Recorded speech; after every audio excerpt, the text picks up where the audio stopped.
भगवान बुद्ध ने कहा है, शरीर ही सभी दुखों का कारण है, क्योंकि शरीर है तो जीवन है और जीवन है तो जंजाल है। इसी जंजाल में जब इंसान भरता है अपनी फितरत के रंग, तो घटती है घटनाएं, बनती हैं कहानियां, भाव और प्रभाव के प्रखर रंगों से सजी सांवरी वो कहानियां जो कलम की कुची का प्रबुद्ध स्पर्श पाकर बन जाती है साहित्य की अनमोल धरोहर। जीवन के दर्पण का एक ऐसा ही मर्मस्पर्शी प्रतिबिंब है ये कहानी।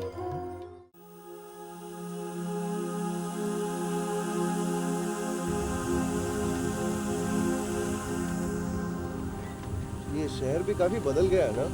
हाँ साहब, लगता है आप काफी दिनों के बाद इस शहर में आए। बदलाव की हवा यहाँ भी काफी तेजी से चल रही है।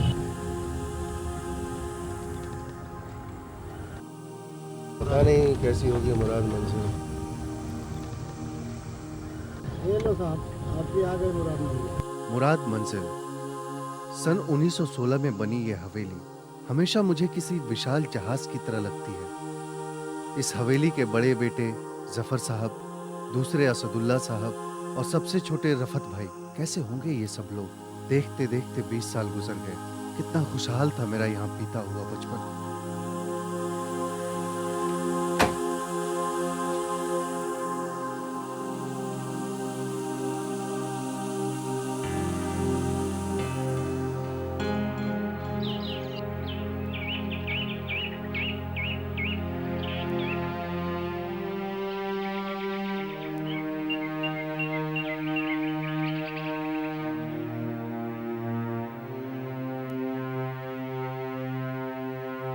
कौन? सलाम वालेकुम। वालेकुम सलाम।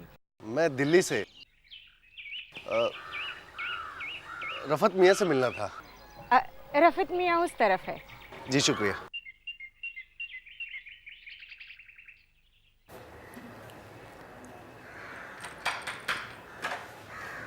आप? जी रफतुल्लाह खां साहब। जी जी जी साहब। कौन है अब्दुल मियां? सलाम वालेकुम। वालेकुम अस्सलाम। कौन हो भाई तुम? जी मैं इमरोज दिल्ली से। अरे अरे अरे, इमरोज मियां तुम हो? माशाअल्लाह, क्या कद निकला है तुम्हारा। आओ आओ बेटा आओ। भाई सामान कहाँ है तुम्हारा? जी बाहर ही है। हाँ हाँ, अब्दुल इनका सामान लेके आओ। आओ आओ मियां। सालों बाद तुम्हें देखकर वाकई बड़ी खुशी हुई। जीटी से आए होंगे? जी हाँ। तुम्हारे वालिद का खत भी मुझे मिल गया था। अच्छा इमरोज मियां, तुम यहाँ बैठो, मैं तुम्हारे लिए चाय का इंतजाम करके आता हूँ। जी।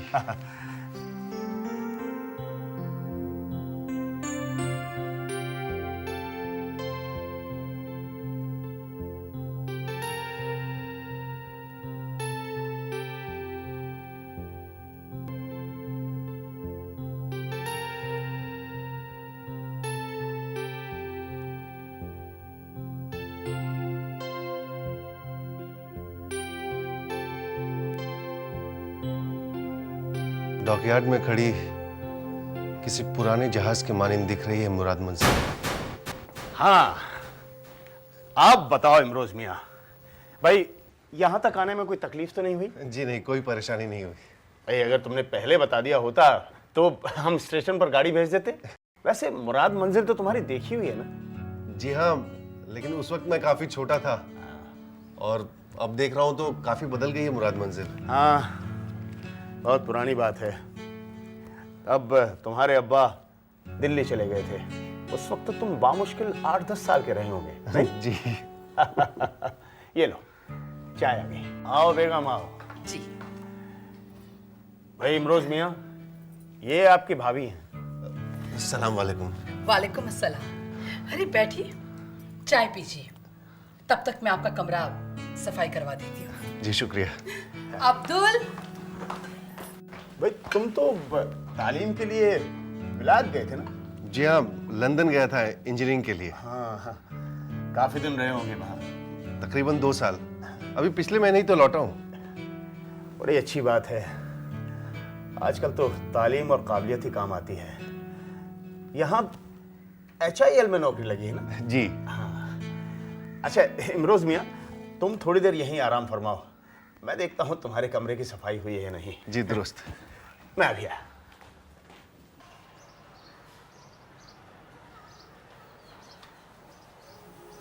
सब कुछ कितना उदास सा लग रहा है मुराद मंजिल में। जहां तक मुझे याद है पहले तो ऐसा नहीं था। अजीब सी मायूसी छाई है। हुजूर, रफत मियां ने याद किया है आपको। क्या बात कही है आपने। भाई मैं तो ऐसे ही बोलता रहता हूँ। आओ आओ। जफर भाई, यही है इमरोज मियां। अस्सलाम वालेकुम। वालेकुम सलाम मियाँ। माशाल्लाह खूबसूरत हैं, सजीले नौजवान हैं। आपको तो नेवी में होना चाहिए। कहो सरफराज तो अच्छी तरह है ना? जी, आप सब लोगों को बहुत याद करते हैं। दुआ भेजिए आप लोगों के लिए, शायद आएंगे यहाँ पे। अब कब आएंगे भाई?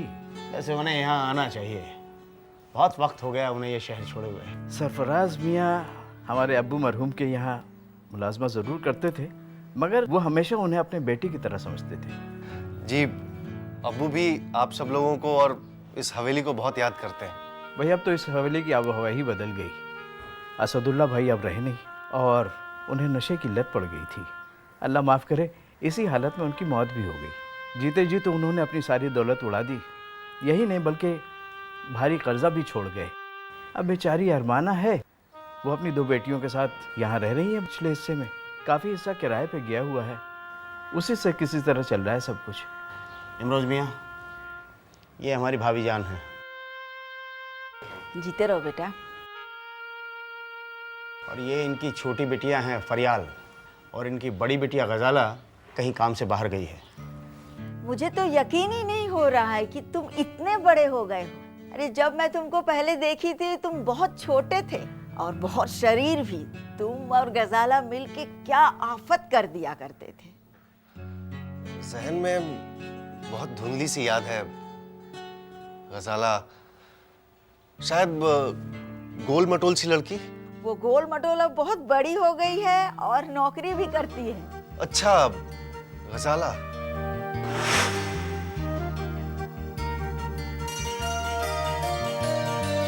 आप हम पर पानी क्यों फेंक रही है? पानी फेंकने में मजा आता है। तो हम भी आप पर पानी फेंके? अगर आप हम पर पानी फेंकोगे, हम अपनी अम्मी से आपकी शिकायत करेंगे। ये तो सरासर बेईमानी है। हमें पानी का खेत बंद करके वहाँ जाए।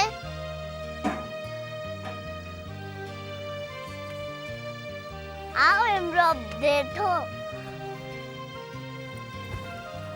देखो मैं तुम्हारे लिए इमली लाया हूँ। लो तुम भी खाओ। लो तुम भी खाओ।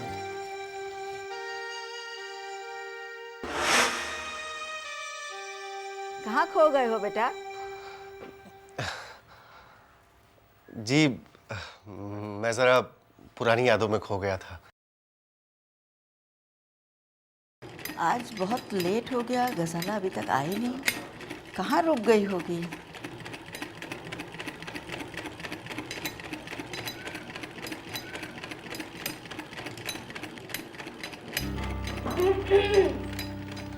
आ गई बेटी? सुन, आज ना इमरोज आया हुआ है दिल्ली से। इमरोज? अरे वही इमरोज, बचपन में जिसके साथ तू खेला करती थी। अच्छा, वो इमरोज। बिलायत से पढ़ाई पूरी करके आया है और यहाँ उसकी एक नौकरी लगी है। और सुन, मैं तो उसको बिल्कुल पहचान ही नहीं पाई। तो अब तो पहचान गई ना? अरे रफत मियाँ खुद उनकी मेहमान नवाजी कर रहे हैं और मुमताज बेगम दोपहर को खुद उसका कमरा सफाई करवा रही। हाँ हाँ, क्यों नहीं करवाएंगी वो उसका कमरा साफ? रिजवी से तो मन भर गया ना। अच्छा है, घर बैठे ही नया यार मिल गया। आज तेरे दफ्तर से एहसान आए थे। क्या कह रहा था वो? मैं क्या कहती बेटी उसको, तुम तो दफ्तर जाने को बोल के जाती हो। तो क्या इश्तिहार छपवाओ, कहाँ जाती हो और क्या करती हो? अरे धीरे बोल, सामने के कमरे में इमरोज ठहरा हुआ है, कहीं सुन ना ले। ठीक है, ये लो 100 रुपए और संभल कर खर्च करना।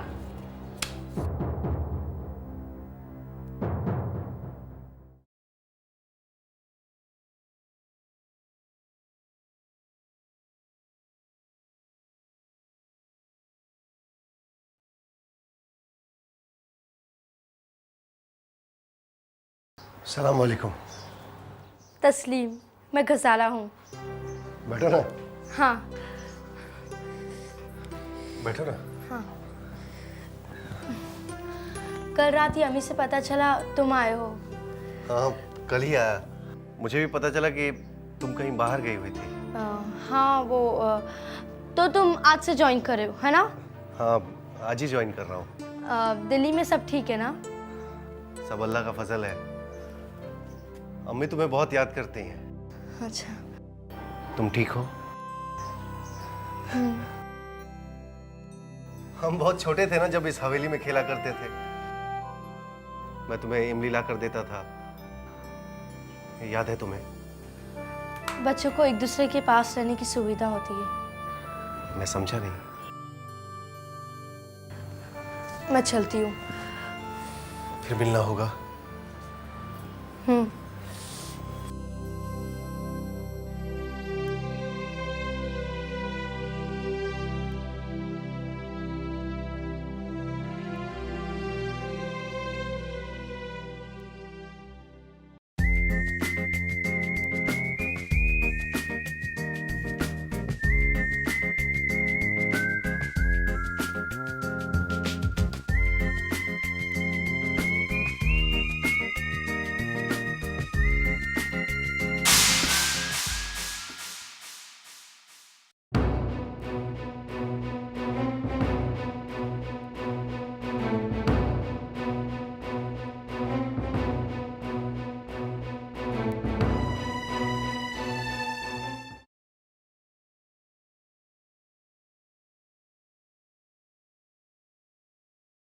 इमरोज मियाँ, एक ज़माना था जब यहाँ दस्तरखान सजा करते थे, दावतें हुआ करती थी, अंग्रेज़ों की कौम मुराद मंजिल की ख़ास मेहमान हुआ करती थी, और जब तक 10-12 मेहमान नहीं होते थे ना, तब तक हमारे दादा हुजूर का खाना हजम ही नहीं होता था।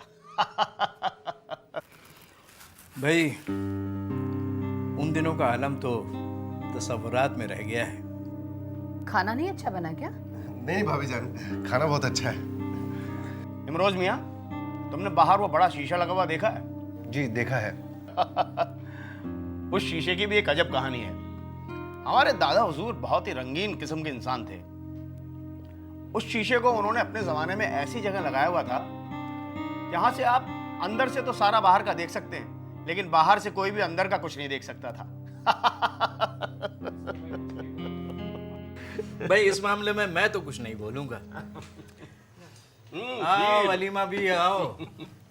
भाई तुमने इन्हें तो नहीं पहचाना होगा। भाई ये इमरोज हैं, गोद में खिलाया तुमने इन्हें? बिल्कुल खिलाया है, बिल्कुल खिलाया है। माफ कीजिएगा बुआ, मैंने उस दिन आपको पहचाना नहीं। अरे बेटा, मैं भी तो कहाँ पहचान पाई हूँ। अल्लाह सलामत रखे। अरे कसम से कहती हूँ, जब से जफर ने कहा है ना, मैं तो बेइंतहा खुश हो गई हूँ। जी शुक्रिया। अरे बेटा, अब इन बूढ़ी आंखों से सब कुछ धुंधला धुंधला ही दिखाई देता है रे। ले बेटा, खीर खा, तेरे लिए बनाई है। भाई इमरोज मियाँ, अगले इतवार का खाना भी तुम्हें हमारे साथ ही खाना होगा, और तुम्हारी भाभी जान अपने हाथों से खास तुम्हें बनाकर खिलाएंगी, और उस दिन हम तुम्हें अपनी शादी की कुछ फिल्म दिखाएंगे, तस्वीरें दिखाएंगे। जी मैं हाजिर हो जाऊंगा। अच्छा मैं चलता हूँ। अरे ये क्या, तुमने पेट भर के खाया भी नहीं और चल दिए? जी नहीं, शुक्रिया। खुदा हाफिज।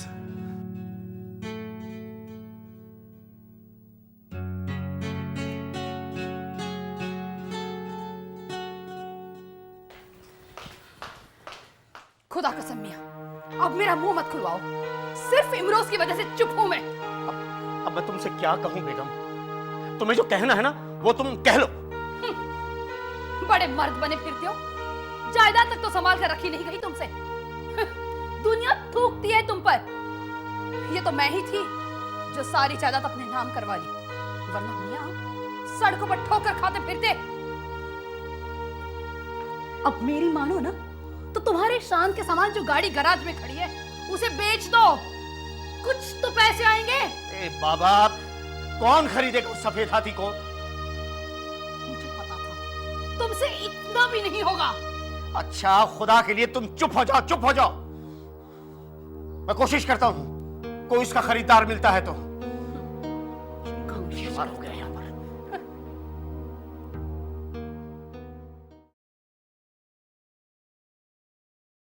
क्या बात है, इतनी चुप क्यों हो? इन लोगों ने धोखे से सब कुछ इनके नाम कर दिया और हमें छोड़ दिया सड़कों पर ठोकरें खाने के लिए। मैं जो थोड़ा सा काम करती हूँ उससे 2 पैसे हाथ में आते हैं। नहीं, इसमें तुम कुछ नहीं कर सकते। अब्बू के जाने के बाद जिंदगी की ये लड़ाई हमें खुद अकेले ही लड़नी है। उस रोज टैक्सी में मैंने तुम्हें हाँ, वो मुझे ऑफिस में कुछ काम था। इमरोज मियाँ, वैसे तो हमारी शादी के सैकड़ों फोटोग्राफ थे, लेकिन हमारे दोस्त, अहबाब, रिश्तेदार अपने अपने फोटो लेकर के भाग गए। अब तो हमारे हाथ में बस ये चंद फोटोग्राफ बचे हैं, वही आपको दिखाते हैं।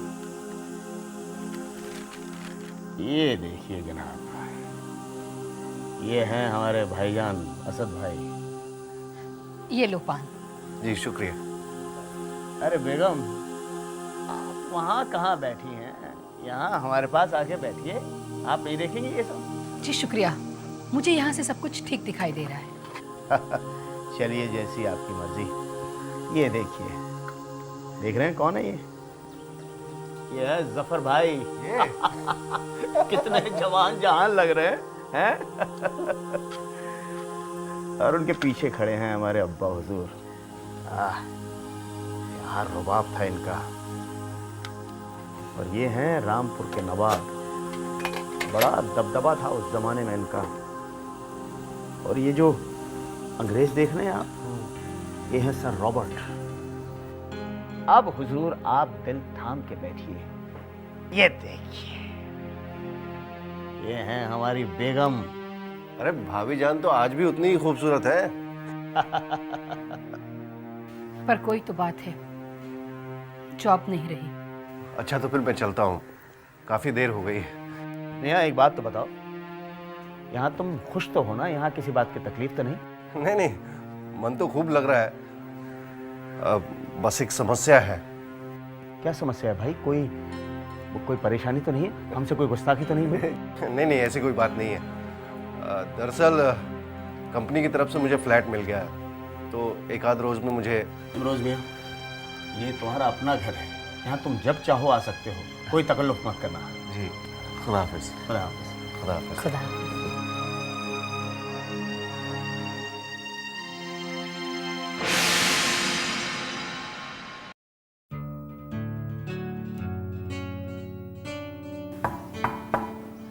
कौन है?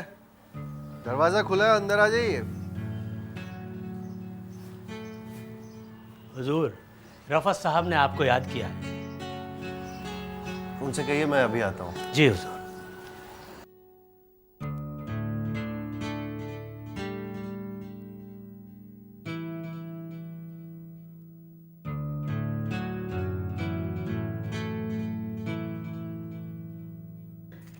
आओ इमरोज मियाँ, आओ, बैठो। भाई इमरोज मियाँ, ये लोग आर्काइव से आए हैं। इन लोगों को पता चला कि हमारे पास कुछ पुराने खतूत हैं और सियासी कागजात हैं। ये लोग उन्हें ख़रीदना चाहते हैं या फिर देखना चाहते हैं? जी, हम इन चीज़ों को देखना भी चाहेंगे और ख़रीदना भी। ऐसे इसके लिए आपको किसी दिन फुर्सत में आना पड़ेगा। हमारे पास वैसे तो बहुत सारी चीज़ें हैं और खतूत तो हमारे पास हज़ारों में हैं। जैसे हमारे अब्बा जान को जिन्ना साहब का लिखा हुआ ख़त, गांधी का ख़त, नेहरू का ख़त। एक ख़त तो हमारे पास मलिका एलिज़ाबेथ का भी है। अच्छा, आप आर्काइव वाले ये सब चीज़ें क्या बाकायदा ख़रीदते हैं? जो इम्पोर्टेंट चीज़ें होती हैं उन्हें हम ख़रीदते हैं। जिस तरह म्यूज़ियम वाले ख़रीदते हैं। हाँ, कुछ ऐसा ही समझ लीजिए।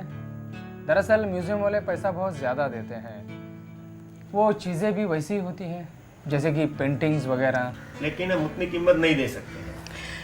भाई पैसों की बात नहीं है, दरअसल हम तो ये चाहते हैं कि हमारे पास जो चीज़ें हैं वो आवाम तक भी पहुंचनी चाहिए। क्यों भाई इमरोज़ मियाँ? जी जरूर पहुंचनी चाहिए। उसके लिए फिर किसी दिन आप लोगों को और आना पड़ेगा। भाई चीज़ों को इकट्ठा करने में, संभालने में थोड़ा वक्त लगता है, उसके लिए हमें थोड़ी मोहलत मिल जाएगी। हम फिर किसी रोज आ जाएंगे। बहुत शुक्रिया। आइएगा ज़रूर। शुक्रिया जनाब। अच्छा, देखो अम्मी, अगर तुम ये समझती हो कि इस घर का खर्च तुम्हारी ये मशीन चला रही है तो तुम गलत समझती हो। लेकिन ये सब कितना दिन चलेगा? तुम्हारे चाल चलन के बारे में तुम क्या मेरा निकाह बढ़वाने की सोच रही हो कि तुम्हें मेरी चाल चलन की इतनी फिक्र हो रही है? अम्मी, मैंने तुम्हें अपना फैसला सुना दिया है। न जाने इस मुराद मंजिल पे किसकी नजर लग गई। उधर मुमताज बेगम भी लड़ झगड़ के मायके चली गई है। देखो अम्मी, मैंने तुम्हें पहले भी बताया है कि जिस दुनिया में मैंने कदम रखा है वहां से मैं वापस ही नहीं ले सकती, इसलिए मुझे रोकना बेकार है। लेकिन बेटी, हम लोग जीते जी मर जाएंगे। तो अभी कहाँ जिंदा है? आखिर क्या फैसला किया होगा गजाला ने? कैसे पता चलेगा? कौन बताएगा मुझे? क्या मुझे गजाला से पूछना चाहिए? पर न जाने क्यों अब हवेली के लोगों से डर सा लगने लगा है। न जाने क्यों इस हवेली और यहाँ के लोगों को देखकर पुराने जहाज की याद आती है। वो क्या कहा करता था शिप का जर्मन कप्तान? बहुत से परिंदे मौसम बदलने पर जगह बदल लेते हैं और जहाज भी उनका एक सरिया होता है। कहीं गजाला भी तो?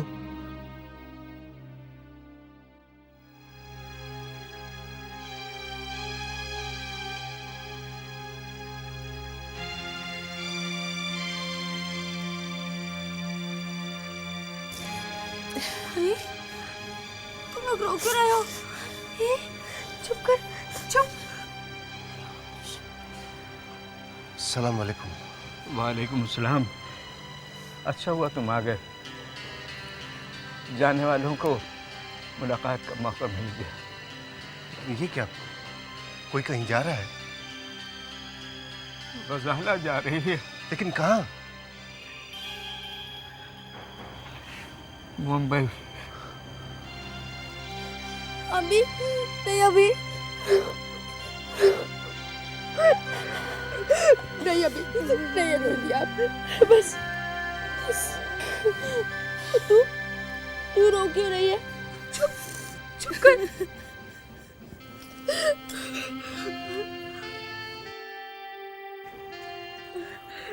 बड़े अबू, मैं चलती हूँ। जा बेटा, जा बेटा, अल्लाह तेरी हिफाजत करे।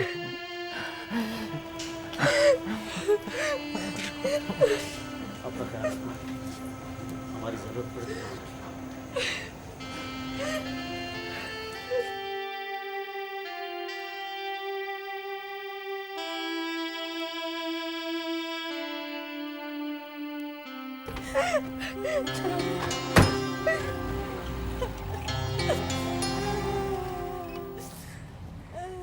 सच ही कहा है किसी ने, जब जहाज डूबने लगता है तब सबसे पहले चूहे उसे छोड़कर जाते हैं।